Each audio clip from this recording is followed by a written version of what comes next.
लड़ जाएगा लेकिन कभी आपको धोखा नहीं देगा। ये भी जानते हैं कि अगर ये आदमी ताकतवर होगा तो हमारे हाथ भी इसके आगे नहीं फैलेंगे। ये भी जानते हैं कि अगर ये आदमी ताकतवर होगा तो किसी बहन बेटे की तरफ कोई आंख नहीं उठा पाएगा। ये भी आप जानते हैं कि अगर ये आदमी अपने पैरों पर खड़ा हो गया तो किसी का हाथ किसी ताकतवर के आगे नहीं फैलेगा। सब गरीबों को अवसर मिलेंगे, स्वाभिमान सम्मान का जीवन मिलेगा। धर्म के आधार पर जो गैर बराबरी हो रही है, जो जाति के आधार पर गैर बराबरी हो रही है, जो आर्थिक आधार पर गैर बराबरी हो रही है, ये भी ठीक होगी और महापुरुषों का मिशन भी पूरा होगा। बाबा साहब अम्बेडकर और माननीय काशीराम साहब का सपना भी पूरा होगा। जब आप सारी बात जानते हैं तो आपको मेरी इतनी मदद करनी चाहिए कि जिन गांवों में आप लोगों ने तैयारी कर ली है, आपको उन गांवों से मुझे रोकना चाहिए, कहना चाहिए यहाँ तो हम ही चंद्रशेखर आजाद हैं, आप किसी दूसरे गांव में जाकर तैयार कर लो जो लोग तैयार नहीं।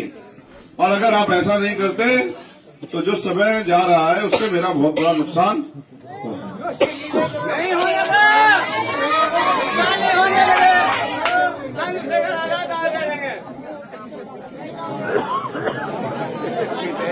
जब मैं गांव में जाता हूं तो हर तरह के लोग मुझे मिलते हैं। कुछ लोग उत्साही लोग होते हैं जो मुझसे बहुत प्यार करते हैं, उत्साह में नारे लगाते हैं, लेकिन कुछ लोग बेचारे अपनी गरीबी बेबसी परेशानियों को खत्म नहीं कर पाते तो थोड़ा बहुत दवाई का सेवन भी कर लेते हैं, वो भी मिल जाते हैं। फिर सुनामी की लहर है, सुनामी की तो जो दवाई है, सुनामी की लहर है। कौन सी सुनामी की लहर ये जो कर रहे हैं ना ऐसे। हमारे जिलाध्यक्ष कह रहे हैं कि दुश्मन बड़ा चालाक है, वो हमारे लोगों को शराब पिलाता है, वो हमारे लोगों को अच्छा खाना खिलाता है चुनाव के समय, वो हमारे लोगों को मिठाई खिलाता है, वो हमारे बीच में बैठता है, अच्छी अच्छी बातें कहता है, लेकिन जैसे चुनाव में उसको वोट मिल जाती है फिर वो 5 साल ना अपनी शक्ल दिखाता ना हमारी देखता। अगर गलती से उसके घर भी चले जाए, गलती से अगर उसके घर भी चले जाए तो गेट बंद करके हमें एहसास कराता है कि हमारा उनका कोई रिश्ता नहीं।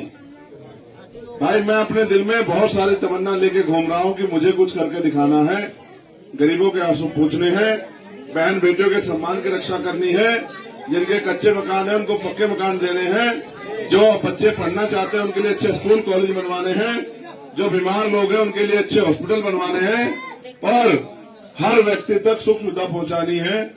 लेकिन आज समय की कमी है। मैं आपसे आग्रह करूंगा, आपने मुझे देख लिया, मैंने ये सर पे से कपड़ा भी उतार दिया कि भाई अगर आपको नहीं पहचाना रहा हूं मगर अब आप मेरी मदद करा देना, मैं आपके बीच से जाऊंगा क्योंकि आज अभी 7-8 प्रोग्राम बाकी है।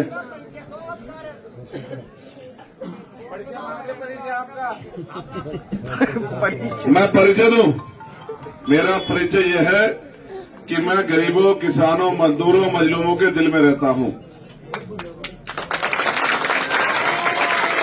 अगर किसी गरीब किसान, मजदूर, नौजवान, बहन बेटियों ने अपना दिल ही निकाल के रख दिया तो अलग बात है, फिर तो मैं वहां नहीं हूंगा, अदरवाइज तो मैं दिल में तो हुई। ठीक है, तो मैं आपसे मदद मांगने के लिए आया हूं।